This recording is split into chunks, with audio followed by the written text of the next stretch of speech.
Hello everyone. So today I wanted to talk about the book Dead Men Tell No Tales, Spies, Lies, and Blackmail. And who else would this be about other than Jeffrey Epstein? And this book was written by Dylan Howard with Melissa Cronin and James Robertson. And for being a book, well, I guess it's an okay size. It's just at 200 pages. I think the font is a little,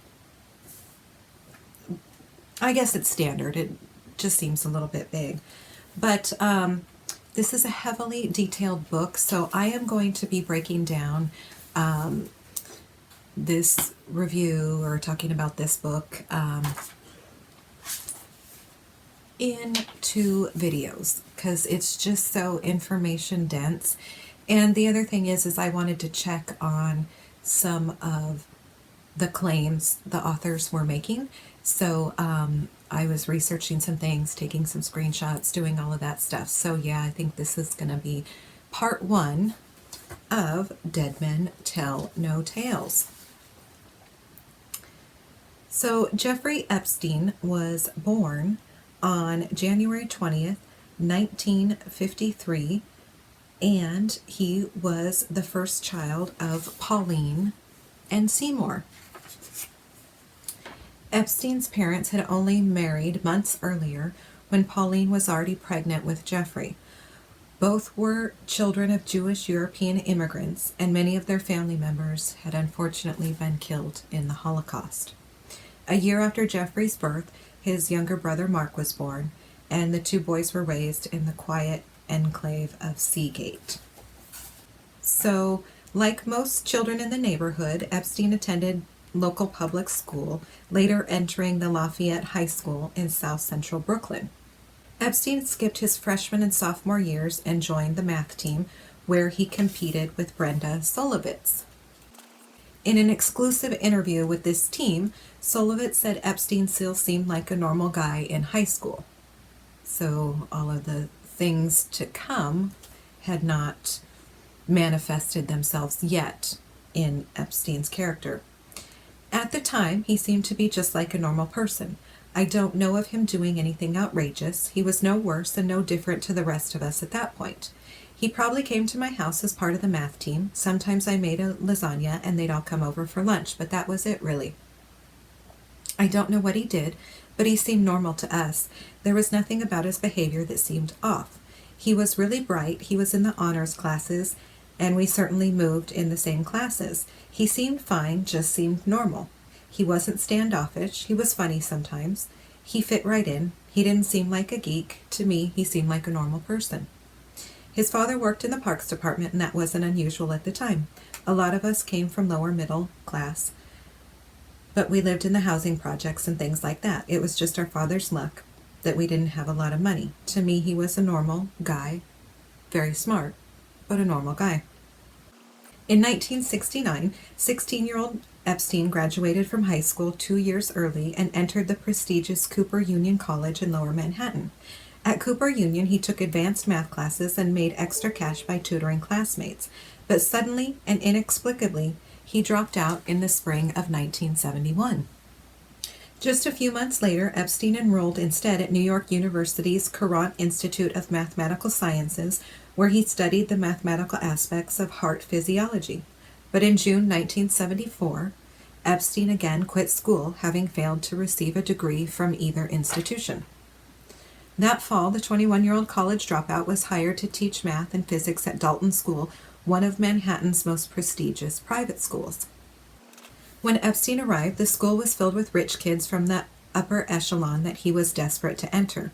Soon-to-be celebrity students who attended Dalton while Epstein was a teacher included Dirty Dancing star Jennifer Grey, Maggie Wheeler, Janice from Friends, media mogul Rupert Murdoch's daughter Prudence, and Michael J. Fox's future wife Tracy Pollan, who starred in the 1980s sitcom Family Ties.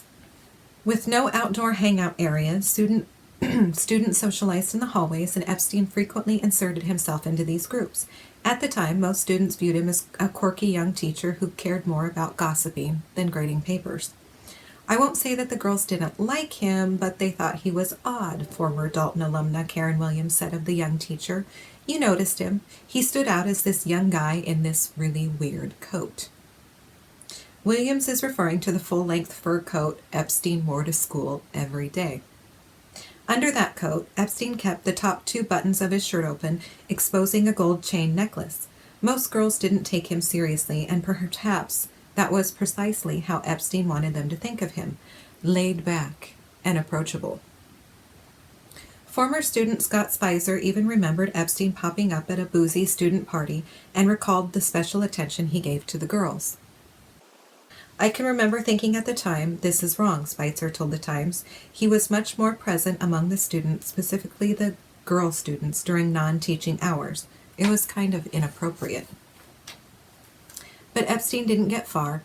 Amid complaints about his lackadaisical teaching style, the Dalton School Board terminated Epstein after the 1976 school year. True to form, Epstein somehow managed to turn that failure into a stepping stone to even greater success, a job on Wall Street.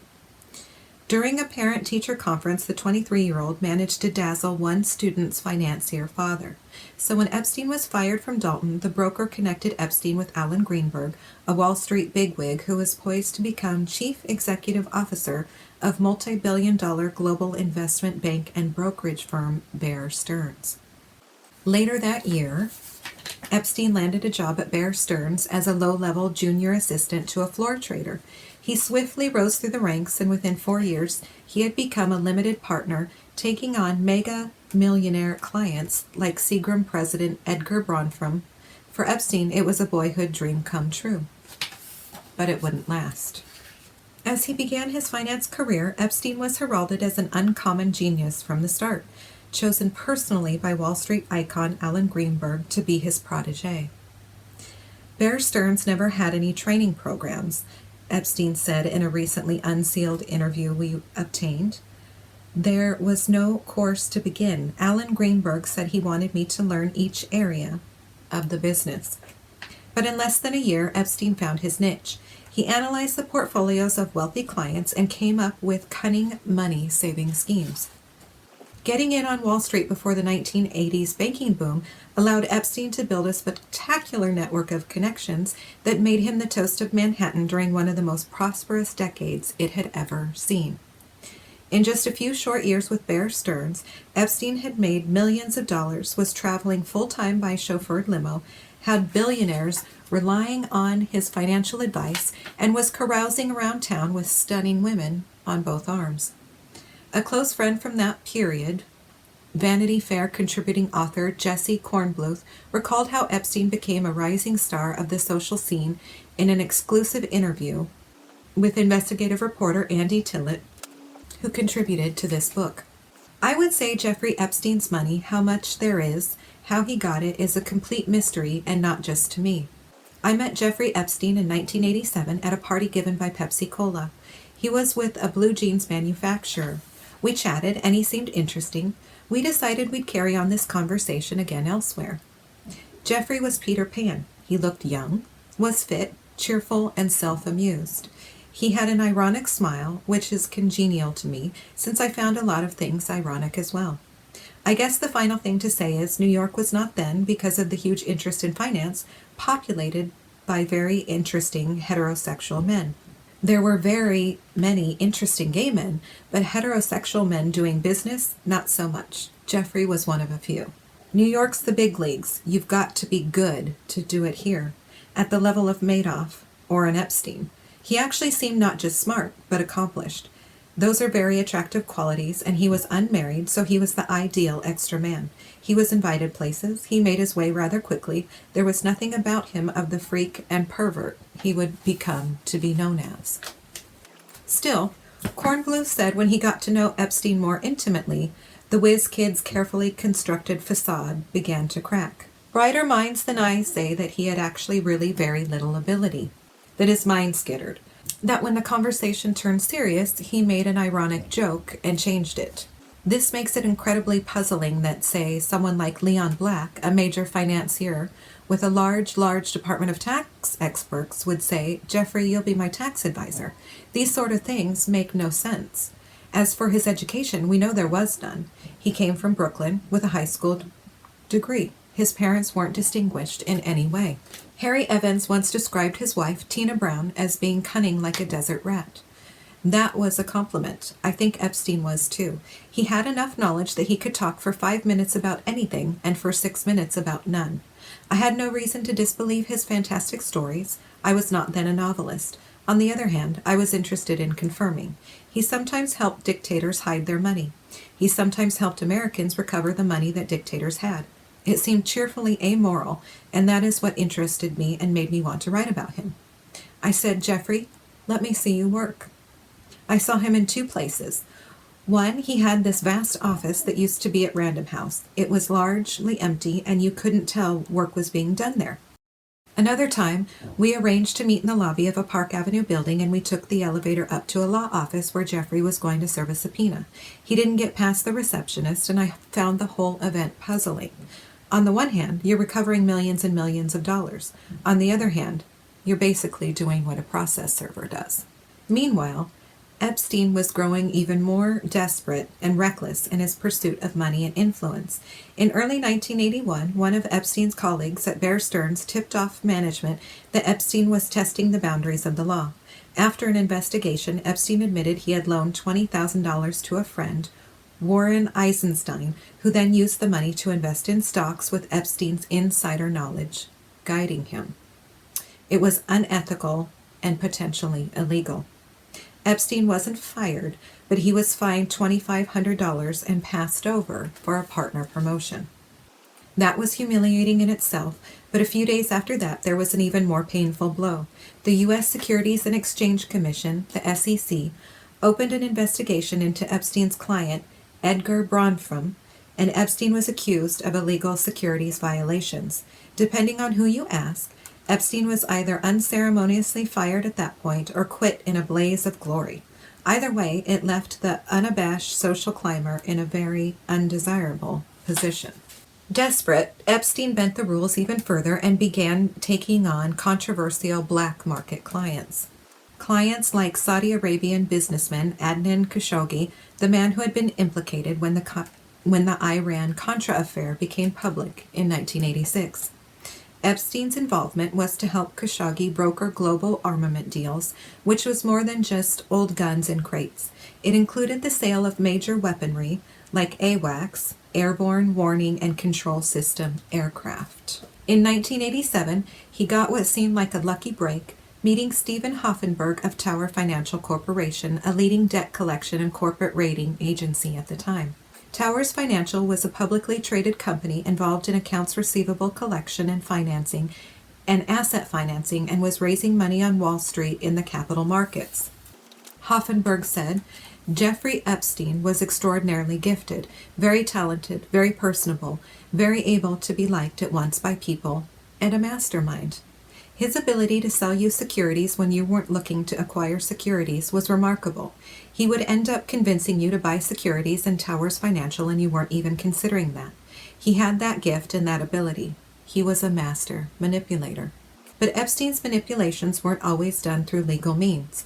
By the early 90s, the authorities had set their sights on Towers and Epstein for operating a multi-million-dollar Ponzi scheme. Hoffenberg explained, "The securities violations at Tower Financial was branded as a Ponzi crime. You raise money from one investor to pay another investor. That's the simple definition of Ponzi. Jeffrey Epstein participated full-time and was a mastermind in that part of the Towers Financial crimes." Towers Financial got into an awful lot of legal problems and litigations and ended up going into bankruptcy. Trustees were appointed to operate the company. Jeffrey Epstein had a very strong relationship with the lawyers that the trustee hired. Actually, the trustee in bankruptcy at Towers Financial, a man named Alan Cohen, hired one of Jeffrey Epstein's best friends and lawyers, Indike and Kahn, to investigate Jeffrey Epstein at Towers Financial, which is remarkable. Jeffrey Epstein manipulated that occurrence without question. Absolutely, it was a brilliant manipulation, shockingly. The outcome was just as jaw-dropping. Epstein was not punished in the crimes at Towers Financial. Hoffenberg, meanwhile, was sentenced to 20 years in prison, a $1 million fine, and $463 million in restitution. Epstein didn't just escape justice, however. Hoffenberg claimed he moved on to new adventures, with millions in his pocket. Epstein did have one reputable, high-profile client, however, at that time, Les Wexner, founder and CEO of The Limited, a company that includes the lingerie empire Victoria's Secrets. Epstein reportedly stopped Wexner from investing in the stock market shortly before the 1987 crash, and as a result, Epstein and Wexner became very close very fast. Epstein took a hands-on approach to cleaning up Wexner's vast holdings. He unloaded bad investments, tightened Wexner's budget, streamlined his profitable assets, and even fired dead weight. By all accounts, Wexner was impressed and extremely grateful. In 1989, Wexner had purchased the 40-room Herbert N. Strauss mansion at Manhattan's 9 East 71st Street for a cool $13.2 million. At the time, it was the highest ever recorded residential real estate sale. When the renovation was finished, Wexner gave it to Jeffrey Epstein. The way that Epstein had become Lord of the Manor has always been something of a mystery. Strangely, that initial property transaction was never recorded in New York City records online. Epstein's friendship with Wexner won him some legitimacy among the business world's elite, but the stories of his sleazy backroom dealings continued. Stuart Pivar, an art collector who was also friends with Epstein at the time, told reporter Andy Tillett that Epstein's ability to spin the truth was unsurpassed. He ruined a lot of people commercially from doing all kinds of terrible, rotten deals because he was basically a terrible, bad man, Pivar said. He outgrew his normalcy, let's put it that way. Jeffrey did things that people just don't do. In the early days, people questioned Jeffrey's life of glamour and intrigue. It was very clear that money wouldn't be enough to get Epstein where he wanted to go. He would need something else. In 1991, Ghislaine Maxwell moved to Manhattan after the death of her father, Robert Maxwell, originally named Jan Ludwig Him Benjamin Hulk. Robert Maxwell and his family fled the Nazis, moving from Czechoslovakia to England. Maxwell served in the army, fought on the beach at Normandy, and parlayed his fame as a war hero into a publishing empire. At the time of Robert's death, no one knew that his businesses were on the brink of collapse. Robert Maxwell had illegally raided the pension funds of his companies to prop up his empire. Rumors swirled surrounding his death. Robert was found naked, floating in the waters off the coast of the Canary Islands where he was traveling in his yacht, the Lady Ghislaine. Opinions remain mixed on the cause of death. Heart attack? Suicide? Assassination? Maxwell's links to Eastern European regimes resulted in several biographies, and there was speculation that Robert Maxwell was working for the Mossad. Even more convincingly, files released in 2003 from the British Foreign Office revealed that British intelligence had reason to believe Maxwell was a spy. Close family friends thought Robert was a double or even possibly a triple agent. Other agents for Mossad have gone on record stating Robert Maxwell was an agent. Some people believe his daughter Ghislaine has continued on with his work. Seemingly overnight, Ghislaine became Epstein's closest confidant, best friend, and eventually something more. This new relationship with the European heiress drew the attention of the movers and shakers in New York and Palm Beach. There were rumors that Ghislaine and Jeffrey were agents of the Israeli intelligence services, while others said they weren't competent enough for that, and their niche was actually blackmailing political figures. Whatever the exact nature of their relationship, after befriending Ghislaine, Epstein was now being considered a serious player with serious influence on Wall Street. Under Ghislaine's guiding hand, Epstein threw lavish dinner parties with exclusive guest lists at his Upper East Side mansion and more raucous affairs at his Palm Beach mansion. At first, the purpose of these early dalliances was to win friends and business connections, but darker elements were bubbling beneath the surface. When Ghislaine and Jeffrey posed happily for the cameras at exclusive events, they went even further to cultivate an inglorious secret social set behind closed doors on Epstein's private jet, later known as the Lolita Express. A 3-engine 727 jetliner, the Lolita Express was actually a commercial liner retrofitted for personal use. Plush and carpeted on almost every surface, the jet looked more like a 1970s adult film set than a mode of transportation. Rather than individual seats, banquets lined the wall or curved together in cozy semicircles. The floor was padded. In the back, there was a suite with a bed and secret shower. The jet could host 29 people comfortably, but Epstein and Maxwell more frequently hosted intimate affairs in the sky. At least one person was suspicious enough of the plane's activities and of how the Lolita Express earned its name. Santa Fe Airport Director Humphreys asked employees of the fixed base operator about the 737 on the ramp one day, noting how unusual it was to have a large commercial jet converted for personal use. He was told the plane belonged to Jeffrey Epstein, and rumor had it that Epstein had a ranch in New Mexico in which he flied out prostitutes and that some of them may not be of age to consent. Humphreys called the airport law enforcement liaison officer, who knew about the rumors as well. The officer told Humphreys that it was his understanding that there was an ongoing federal investigation, but he would report what Humphreys had concerns about. On the East Coast, Jeffrey Epstein's drivers were starting to question why he had so many young girls as passengers. No one could have that many young female relatives. Many of the drivers started saying that something was wrong with Epstein, being with so many young girls, and they did not want to drive for him. It was very common for the chauffeurs to say to each other, "I've got to go pick up the pedophile," when driving Epstein around. More and more, it was becoming clear that Jeffrey Epstein was not just a jet-setting international playboy, and yet those around him continued to maintain their silence. In 1997, model and actress Alicia Arden was sexually assaulted by Epstein and filed a police report. A friend of Alicia's met Epstein for business to discuss working with his company. Jeffrey mentioned that he worked for Victoria's Secret. After finding out she had a friend who was a model, Epstein told her friend to have Alicia call him. Alicia contacted Epstein and sent her photos to him. Epstein's secretary called Alicia and set up an appointment for her to meet him at the Shutters Hotel in Santa Monica. During their meeting, Epstein had Alicia move around so that he could see her body, then alarmingly said more than once that he needed to manhandle her. At this point, Jeffrey Epstein was touching Alicia's hips and butt while attempting to pull her skirt up. Worried that she might be sexually assaulted, Alicia straightened her clothes, gathered her portfolio, and started walking to the door. Epstein put $100 on the table, which Alicia refused to take, telling Epstein that she was starting to feel like a prostitute. She left the hotel and filed a police report, even though she was discouraged by family and friends from doing so because she was not physically raped. Unfortunately, the police didn't take Alicia's report seriously. Alicia told the authors, "I was assaulted and I felt I could have been raped. He was touching me and taking my clothes off, and I felt as if I didn't get out of there, it could have been worse."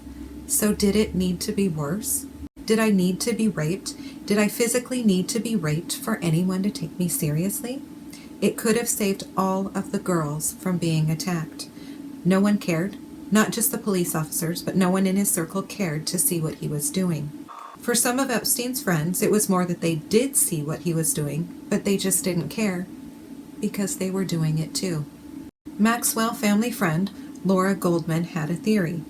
"I believe that Jeffrey Epstein was a genius, a savant, at understanding rich people. This is what I know.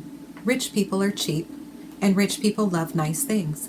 Would I believe that Jeffrey Epstein understood that and he provided luxurious private planes and that they just ate it up? It's a sad commentary on our society. He understood that waving a private plane in front of Bill Clinton would make him a friend for life. He understood your weak point. It may be that he was exceptionally good at it and exceptionally good at understanding rich people, but it is the method of all bullies to do that." Epstein's former friend Kornbluth, meanwhile, suggests that powerful men are conditioned to believe that presumption of guilt does not apply to them. No one says no to them. No one. The idea that these men would have sex with an underage girl and then that would cause them any trouble, any blowback, it doesn't even occur. Worst of all, Goldman said, are the British aristocracy. "I think that the French and the English and the aristocracy of Europe are deviants," she told Mark Lupo. "At least one is." Jeffrey Epstein and Ghislaine Maxwell were cultivating famous friends in the name of international blackmail, according to the book. Their ultimate trophy, Prince Andrew, the Duke of York, eighth in line to the British throne. Ghislaine originally became friendly with his now ex-wife, Sarah Ferguson, Duchess of York. Fergie, as she was known, stayed in touch with Epstein well after the royal divorce in 1996. Prince Andrew was working as a British trade envoy, promoting British business and drive and investment around the world. He earned the nickname Air Miles Andy because of his jet setting.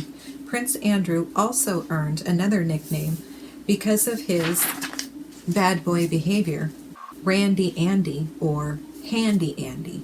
The bond between Epstein, Ghislaine, and Andrew was so tight that the prince even invited Epstein and Ghislaine to Dance of the Decades, an exclusive party at Windsor Castle, as guests of honor.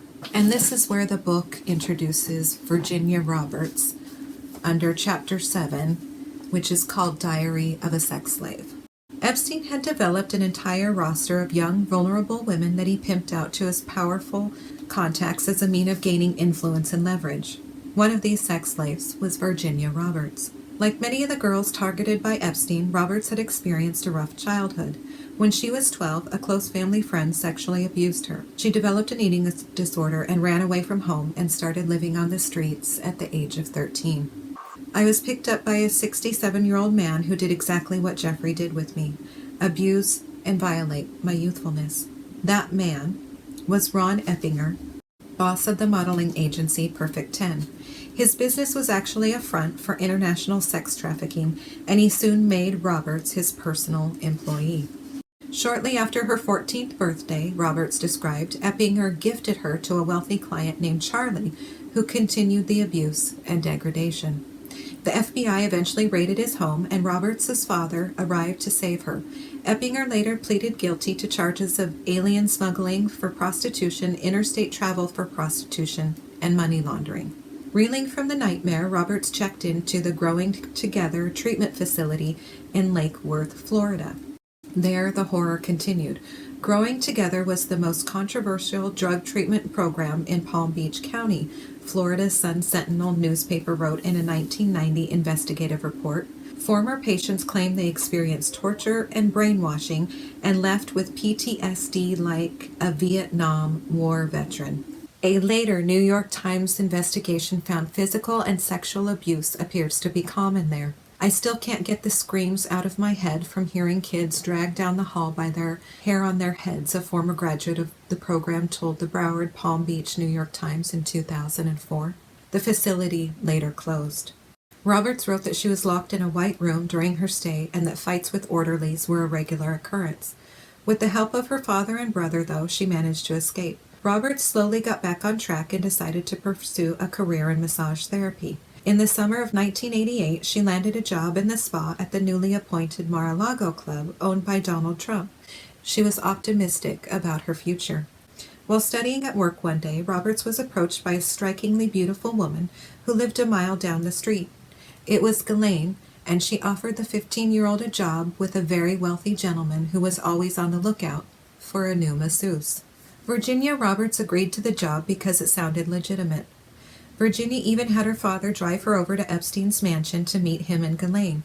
Once the interview was over and Mr. Roberts left, Ghislaine brought the masseuse in training to the master bedroom. Ghislaine told Virginia that Jeffrey Epstein was a multi-billion-dollar stockbroker, so Virginia tried to remain calm and not stare at Epstein, who was completely naked on the massage table. Ghislaine started showing Virginia how to do massage on Epstein.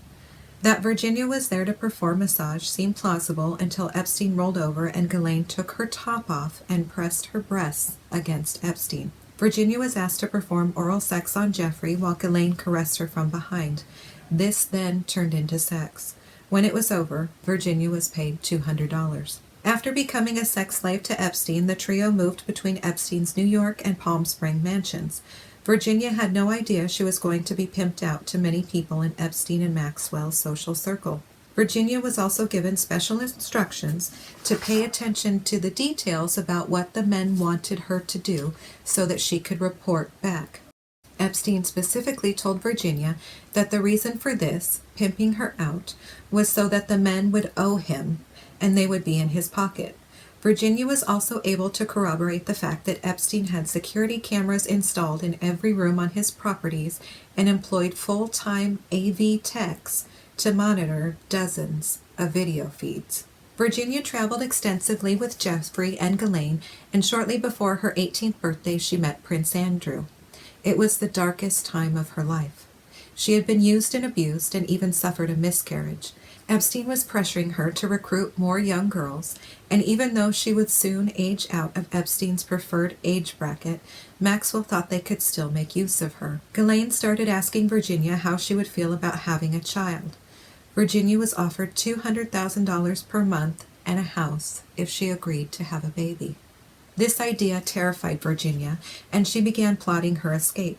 She convinced Epstein and Maxwell to send her to Thailand for legitimate massage training. Epstein agreed on one condition, that she bring back a Thai girl. In the summer of 2002, Virginia fled to Thailand. She met and fell in love with her now husband and contacted Epstein to tell him she was starting her own life. Virginia eloped and moved to Australia with her new husband.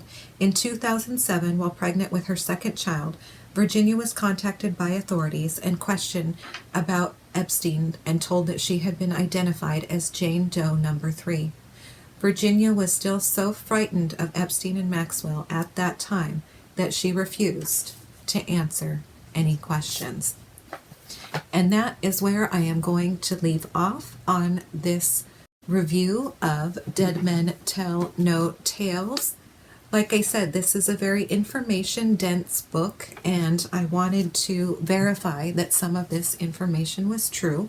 So it has taken me a while to write up what I was going to talk about and get photos and things like that. So I will be following up with part 2 of this review within the week. If you have any questions or comments, let me know down below. As always, thank you for watching, and I will see you for part 2 of Dead Men Tell No Tales.